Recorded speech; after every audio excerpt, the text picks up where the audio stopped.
In 1918, the SS Justicia, a former cruise liner turned troop ship during World War I, was attacked off the coast of western Scotland. But how did this wreck's final resting place end up 40 miles away off the coast of Ireland? Here is the logbook of the SS Justicia. Ship struck. This is clearly horrific. Will new information and the latest underwater technology solve the mysteries surrounding its sinking? Oh, it's struggling. Because of the currents? Yeah. And what is the connection between the one-time passenger steamer and the Titanic?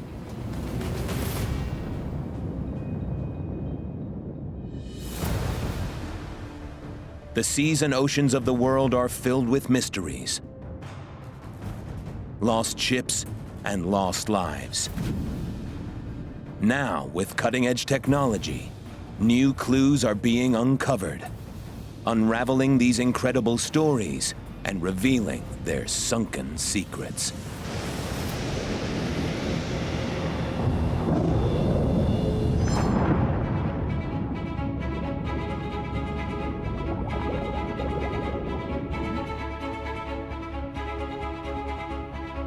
(1918).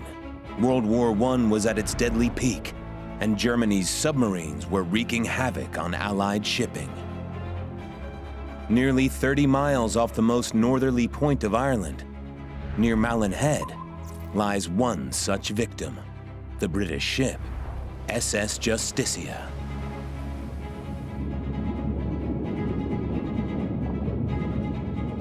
Justicia was a troop transport ship responsible for crossing the treacherous waters of the North Atlantic to pick up crucial supplies from America and Canada and transport them back to Britain.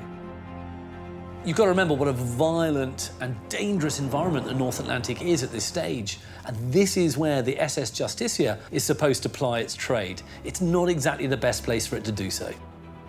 Germany became increasingly stalemated on land. So instead, the Germans calculated that if they could sink 600,000 tons of shipping every month for 6 months, then England would certainly have to surrender. On July 19, 1918, SS Justicia came under attack. Her sinking was considered a great loss for Britain and a triumph for Germany. But it is also one of the war's great unsolved mysteries. Why is the wreck nearly 40 miles from the spot where the first torpedo hit?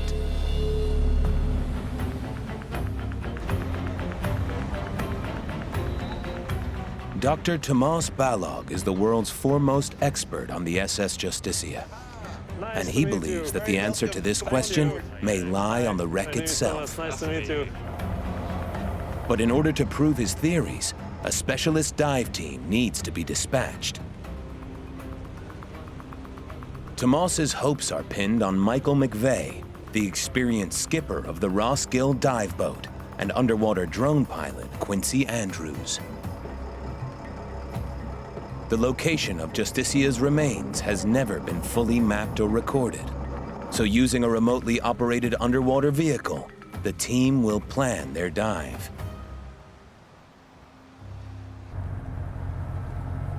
I try to summarize what we are knowing about the wreck site of the Justicia. There is two separate sections of the ship, mainly the bow section and the stern section. And between the two, there is the remainings of the boiler room with all of the boilers, with 6-meter highs. And between them, there is some kind of a no man's land. It is in this no man's land that the team hope they can find clues that will reveal how the Justicia traveled 40 miles before sinking. It takes 2 hours for Michael to navigate to the spot where the Justicia is presumed to be lying. While the conditions above the water look perfect, below the water are treacherous currents, less than ideal for the team's underwater drone. Okay, guys, that's us. So we're here now. I'll just show you what we're going to do. Now, The bow here's to the south. And the way the tide's running, it's going to be taking us this way. So I'm going to put the anchor out somewhere over here, and I would hope that we'll drift back, and the Roskill will be sitting somewhere about here. It'll give you a chance to get that ROV down and maybe up towards the stern. Michael has anchored the boat at his best guess of the location of the Justicia. And Quincy prepares the ROV, which has been nicknamed Baxter by the crew. They begin the 250 feet descent to the ocean bed. Only time will tell if Skipper Michael has hit his mark.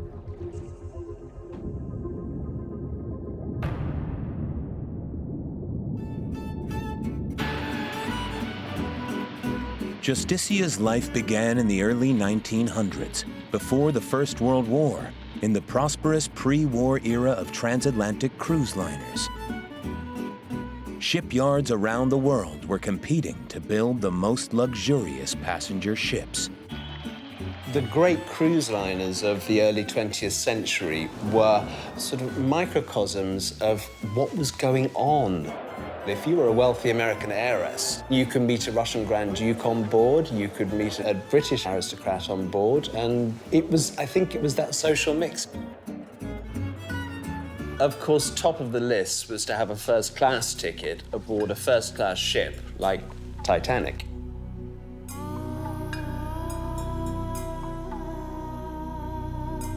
Nearly a year after the Titanic's launch, the Holland America Line decided they wanted a luxury transatlantic ocean liner of their own. And at the Belfast shipyard, where the world's most famous ship had been built, construction began on another ship, the long-since forgotten SS Statendam, the Dutch Titanic. This fusion of luxury and shipbuilding was setting the tone for a golden age in cruise liners. But just 9 days after Statendam was put in the water in 1914, one event brought the whole era to a standstill.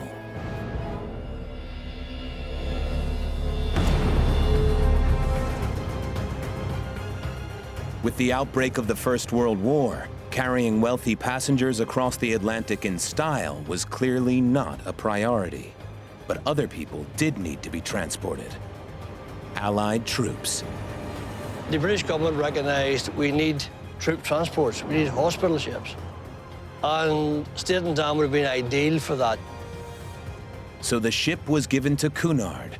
Her grey hull was repainted in dazzle camouflage, and she was renamed Justicia.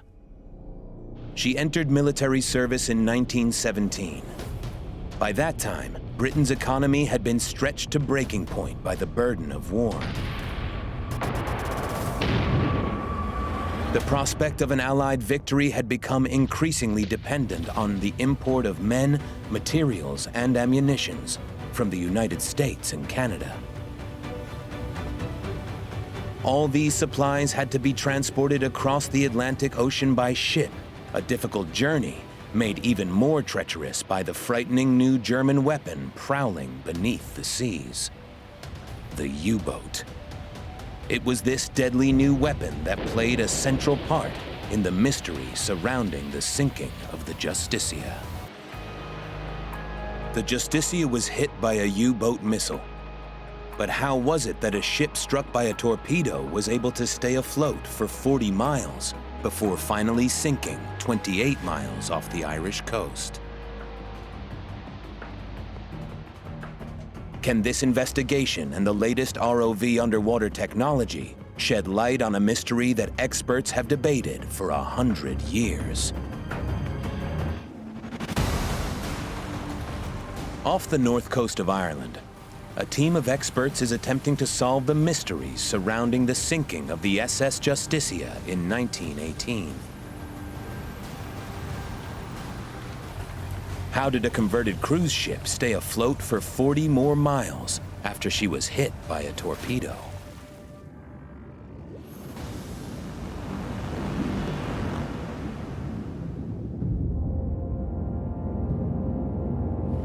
We can put the small pieces together and reconstruct what happened exactly 100 years ago. how the deterioration of such a big ship like Justicia happened. Not is this the single and the most important question.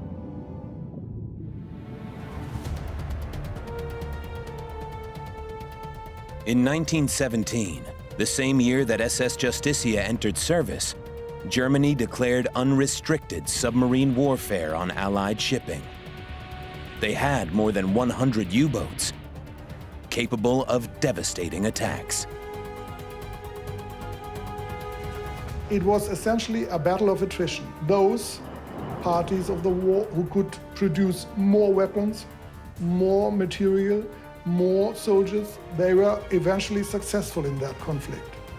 So transport and even supplies were more important than ever before in this modern conflict.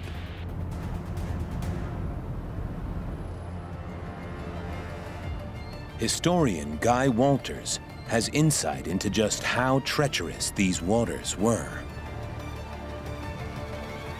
So what I've got here are the casualties to shipping through enemy causes 1914 to 1918, and it shows what a complete menace German submarines were to Allied shipping.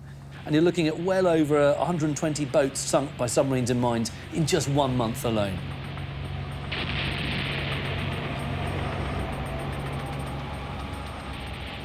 In February-March 1917, German submarines sank 500,000 tons of shipping. In April, that rose to 800,000 tons of shipping.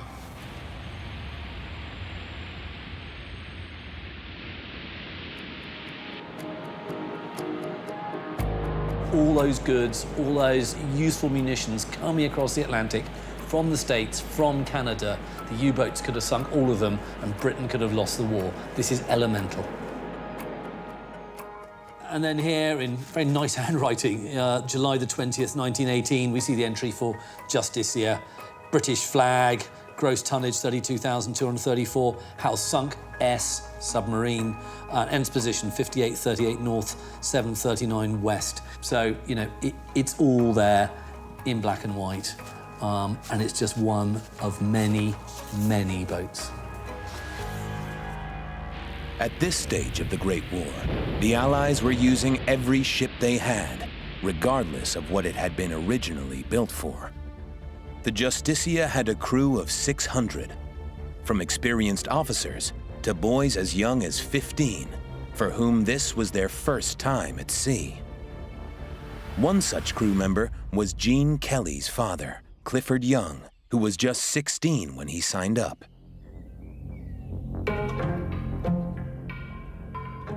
While going through her father's old possessions, Gene came across a letter he had written to his parents during the war, giving us a first-hand glimpse of the life of a young sailor.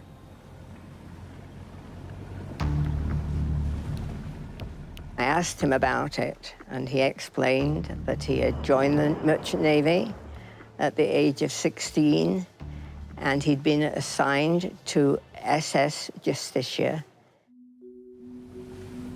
I remember my father telling me that he made a friend on board, and his friend also stayed at the same boarding house that he stayed at in Liverpool. His name was Samuel.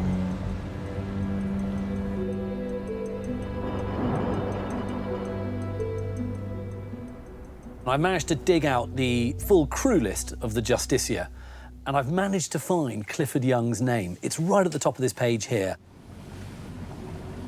If you turn a few more pages, you can also find the name of his friend here, S. Turner. That, of course, is Sam Turner.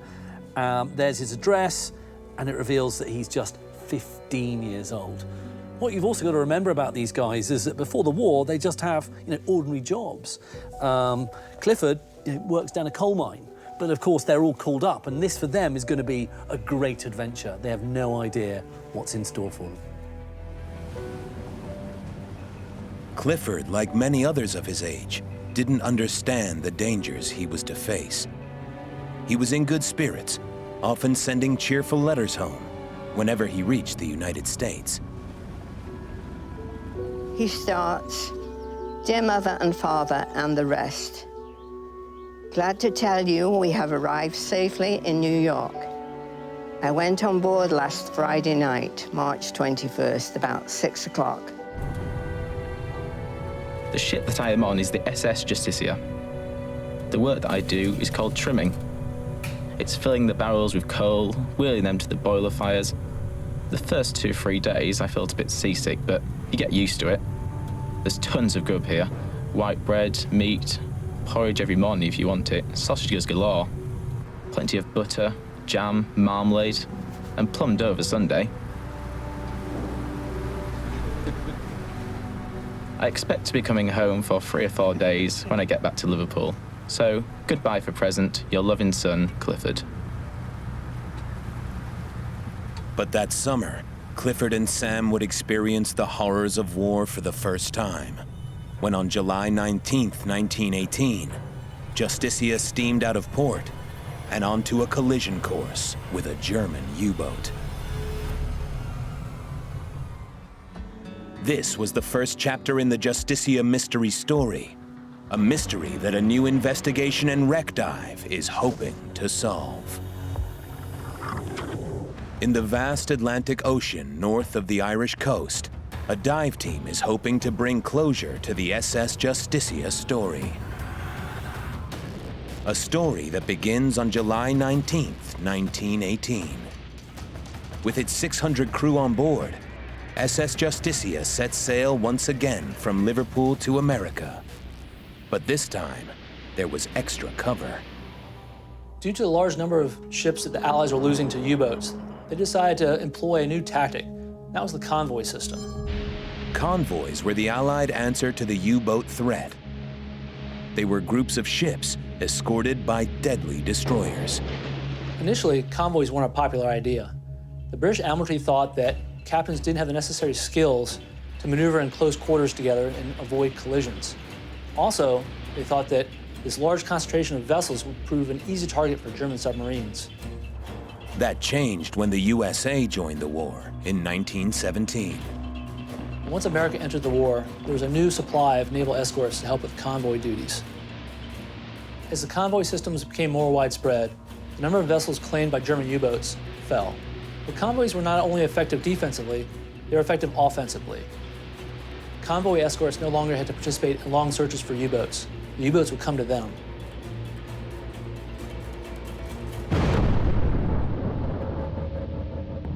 So successful were the convoys at destroying U-boats that a 29-year-old German named Otto von Schrader ended up becoming one of the youngest U-boat commanders.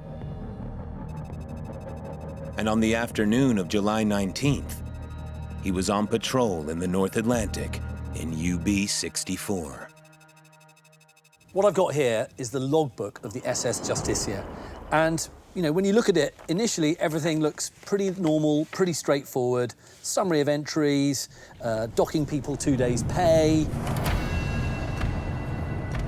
Around 2 p.m., Schrader spotted an Allied convoy.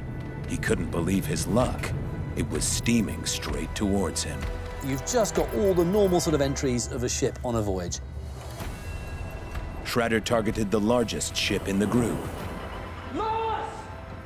And then suddenly, you turn the page, and here you've got that moment.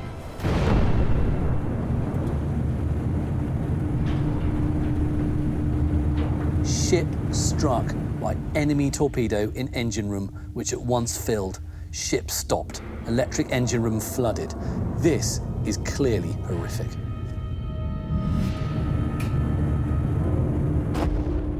And this page, in just black and white, reveals those who are missing, presumed dead. And as you work your way down the list, all these names, and then suddenly there you go, S. Turner, Sam Turner. That's Clifford's best mate, and he's gone.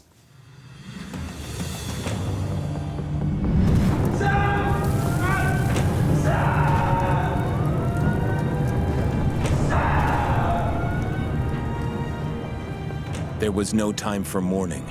This was only the beginning. But despite receiving a direct hit, Justicia refused to sink. That allowed many of her crew enough time to escape to another ship. preparations were made to tow Justicia to a repair base. But on the U-boat, Schrader was determined to sink the ship. He fired 4 more torpedoes. His torpedoes missed their mark, but the British escort destroyers countered with depth charges. Bombs dropped into the water. Schrader survived, but the damage to his U-boat forced him to retreat. He desperately wanted the Justicia sunk, so he sent a radio signal, which was picked up by 2 other young U-boat commanders, Hans Oskar Woodstorff and Helmut von Richterschell. As dawn broke, Woodstorff and Richterschell caught up with the on-tow Justicia. They opened fire. 2 torpedoes hit their target, and at 12:30 p.m., 22 hours after the first torpedo hit, Justicia sank.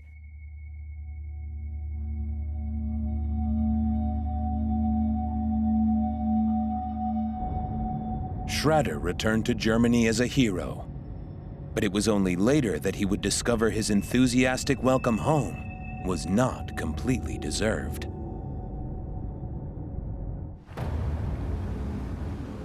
Can a new underwater investigation into the demise of the SS Justicia reveal the secrets of its sinking and the surprising story of the U-boats that attacked her?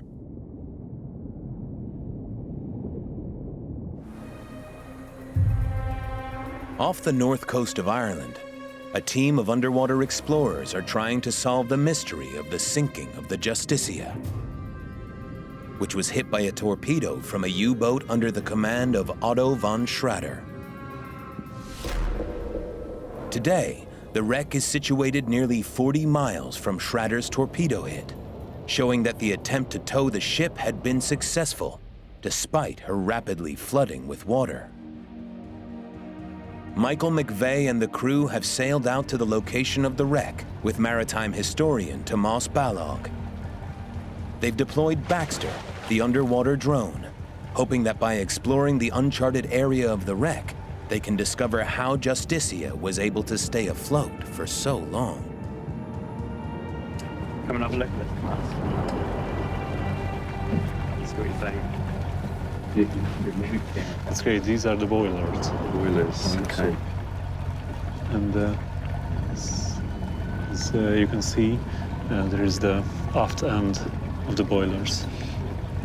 So if we head up this way, You have to go to the bow, yes.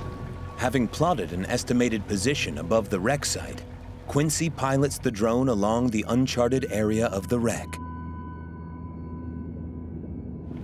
So not so far from here was the place where the first torpedo hit. And this is the parts of the mast, the main mast of the ship.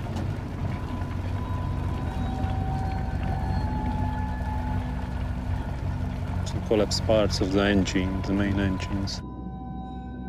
The deck of the uncharted area of the wreck has been badly damaged after a century at the mercy of the Atlantic. The team move on to the bow in search of clues. oh, it's struggling. Because of the current? I think so, yeah. It seems we reached the bridge. Okay, that's great. We are here now.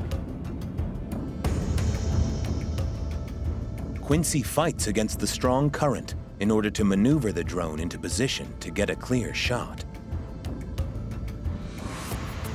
While the deck of the ship is in poor condition after 100 years, the team discover that the bow and the hull are in surprisingly good shape. What was it in the construction that made the hull so strong? Might that be one of the reasons that she didn't sink after the first hit? Justicia was originally built as the cruise liner SS Statendam by the Harland and Wolff Shipping Company in Belfast. Tom McCluskey was the company's archive manager, and he believes the reason for Justicia's resilience actually lies in the infamous sinking of the Titanic in 1912. The fact that it hit the iceberg and sank is the only thing that makes it famous. It wasn't anything unique, it wasn't special, it was one of 3 ships. However, what it did do was the disaster changed the law radically in shipbuilding. It was these changes in the law that meant that Justicia was far more unsinkable than the Titanic ever was. One of the many fallacies surrounding the Titanic is that the iceberg she struck made a huge gash down her side.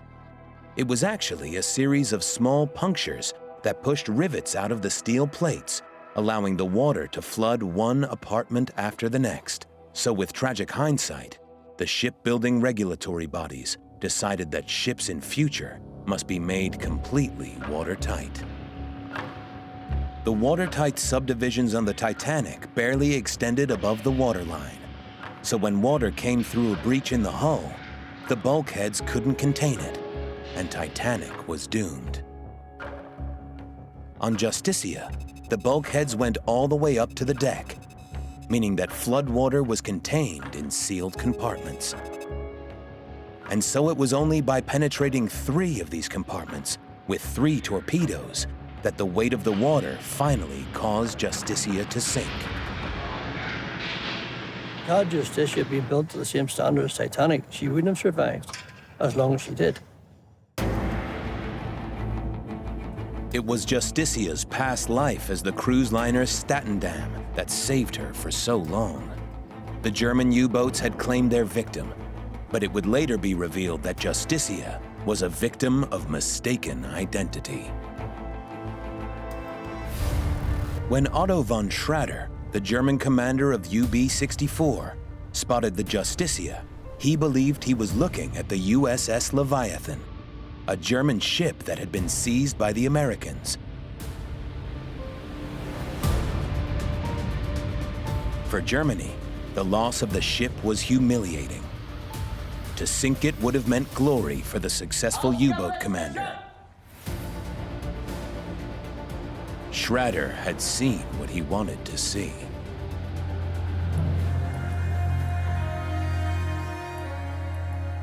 Back in the National Archives, Guy Walters discovers that a German U-boat was actually lost in the attack, and that the incident caused something of a stir within the British government. What I've got here are the minutes of the Imperial War Cabinet from 1918. It's marked secret, and it shows that there's a discussion going on at the very highest levels. Here, the Deputy First Sea Lord talking to the Prime Minister and telling him that actually, as well as the Justicia being sunk, there was a German submarine went down as well. But that wasn't reported in the press. And it shows here that the Prime Minister is really quite angry about that. You know, it reveals that the press reporting is almost one-sided. Why aren't they reporting the good news as well as the bad news about the Justicia? The U-boat that was sunk was Wutzdorf's UB-124. She was hit by depth charges, and it's believed that the German crew scuttled the vessel to avoid capture. 2 German crewmen went to their deaths, believing that they'd attacked the ship taken by the Americans. But the wreck of UB-124 has been missing for more than a century. Barry, Stewie, and Gareth have been diving the wrecks off Malin Head for more than 15 years. But recently, they received a tip about a previously undiscovered wreck.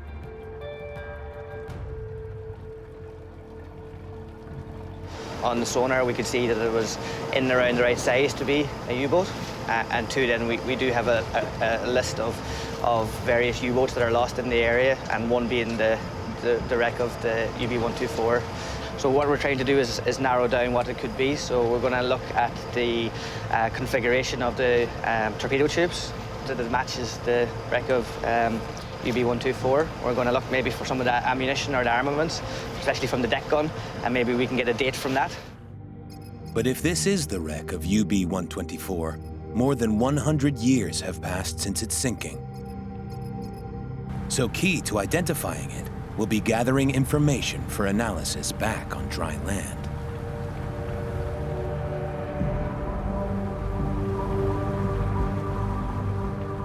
The weather today is unsettled, and the strong currents are not ideal for the dive to the wreck. But with an opportunity to finally locate the U-boat that sunk the Justicia, the team carries on. This is what we're going to do today. If the wreck's there, okay, the first thing I'm going to do is I'm going to put a grapple on the wreck. It's called a shot line, and there'll be a ball on the surface, one of those big orange balls on the surface. The divers I'm going to drop the divers off so they go down that shot line down onto the wreck. Otherwise they would never find it. The dive to the U-boat is no small undertaking. The divers only have a short window in the dangerous currents. It's known as slack water, and while they're able to reach the wreck in minutes, they'll need more than 2 hours to resurface to avoid lethal decompression sickness. They will only have 45 minutes on the wreck itself, and so the team will be relying on skipper Michael to position the boat in exactly the right spot. It's a much, much smaller wreck. On the seabed, it's probably about 40 meters long, whereas the Justicia was 225 meters long. So when I put the boat's my own anchor out up here and drift back, we're going to have to try to be within 30 meters, 40 meters of the wreck. If we don't get within that, yeah, we'll get one go, and hopefully that'll do it.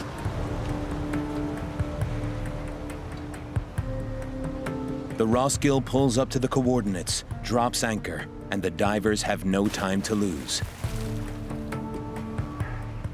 Quincy deploys the underwater drone camera so that Michael can see if his shot line has hit its mark. Straight down. We're right top of the wreck now, so if you go straight down, you'll get a double, but we'll stay on the west side of the wreck.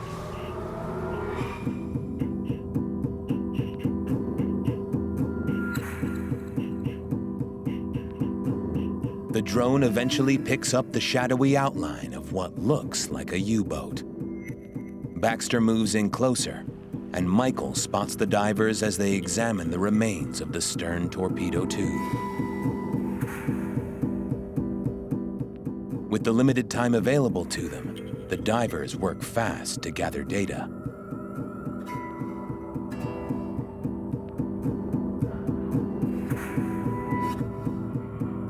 But all too soon, their time is up, and they can only hope they have collected enough evidence to establish if this is UB-124, the U-boat that sank SS Justicia. Gareth is the first to resurface.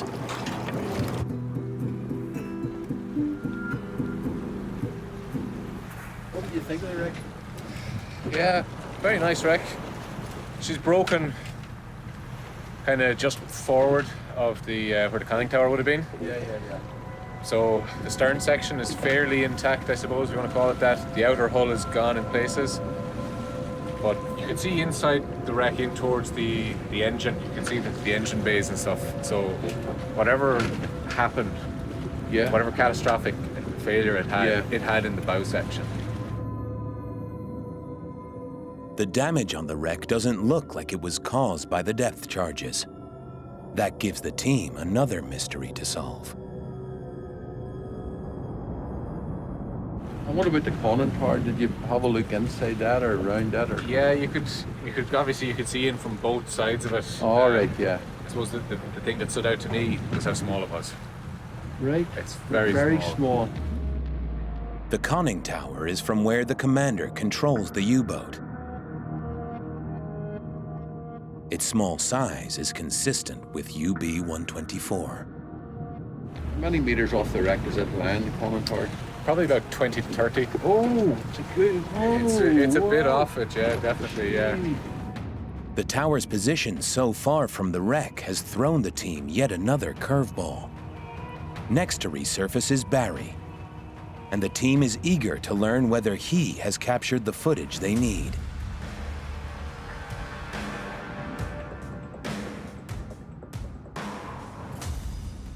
With all crew now on deck and the dive complete, the team sends the footage and the measurements of the wreck to German U-boat expert Axel Niestel to get his verdict.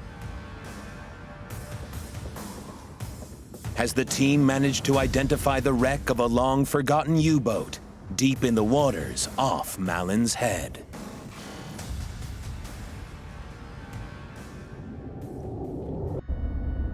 A team investigating the sinking of the Justicia in 1918 may have made an extraordinary discovery. The wreck of German U-boat 124 that fired the 2 final and fatal torpedoes that sent the British ship to the bottom of the ocean.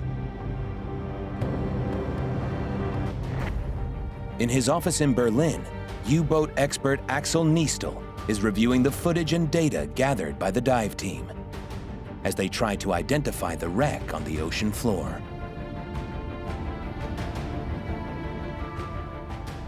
What we see from the gun itself, the appearance of the gun, it clearly supports that it is a 105mm gun. By comparison with guns still on exhibition today, and this gun being found here on the ground, I'm absolutely certain it's a 105mm deck gun. And lying next to the wreck, at least points us into the right direction. Axel looks for shots of the stern to confirm the number of torpedo tubes. So with one stern torpedo tube hidden here, clearly visible on the wreck, this excludes a high seas fleet boat, because most of these fleet boats were equipped with 2 stern torpedo tubes. So from all what we can see in here, having seen all the details on the wreck side, that they all fit in with a UB3 type, and combining this with a historical position of UB124 being sunk in that area, and this position being very close to the actual wreck site, in my eyes, this confirms that this boat is UB124.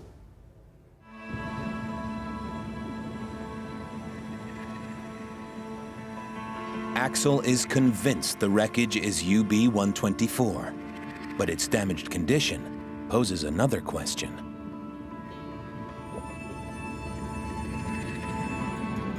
I can only speculate what happened to the rest of the outer plating.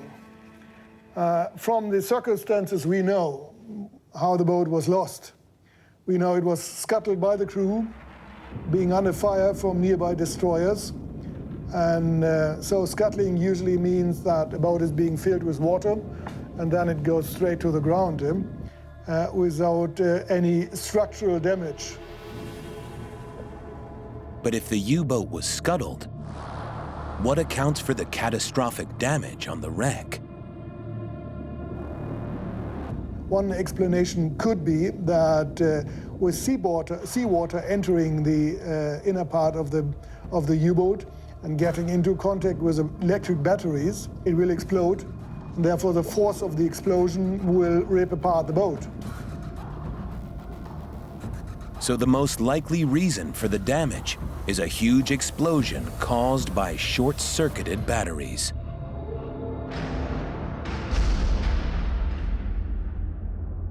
As the end of the war approached, the U-boats were no longer the deadly menace they once were. As German U-boats had to surface to attack, American and British escorts quickly began sinking these U-boats as they used the convoys as a sort of bait. By late 1918, because of the convoy system, the Allies forced the U-boats from the seas. In fact, the U-boats may have turned the tide of the war, but not in Germany's favor. Convoys denied the U-boats the ability for Germany to win the war, but it also had another effect. By bringing in a neutral country, America, it largely sealed Germany's fate.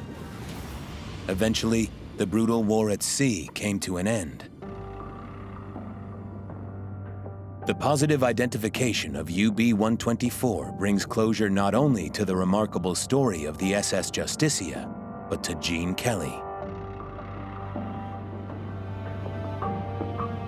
Gene, whose father Clifford was aboard the ship and survived, is especially eager to see footage of the wreck. Clifford was rescued, but he lost his friend Sam that fateful day of the attack. It's sort of hard to believe that there it is, the ship itself at the bottom of the ocean. He did his duty, he did his part to help the war, And he was so young, so very young.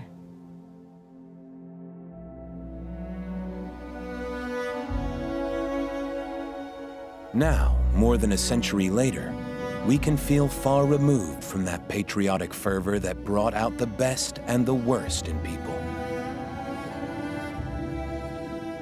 But dramatic stories from World War I remain, so many of them surrounded by mysteries that may never be solved. But the Justicia mystery isn't one of them. Thanks to a determined crew and the latest technology, we now know how a stricken ship managed to defy torpedoes and the Atlantic Ocean for as long as it did. We now know that a second U-boat was involved in her final demise, and that U-boat was under the impression that it was attacking an entirely different ship. And finally, we now know the resting place of that U-boat, bringing full closure to the remarkable Justicia story.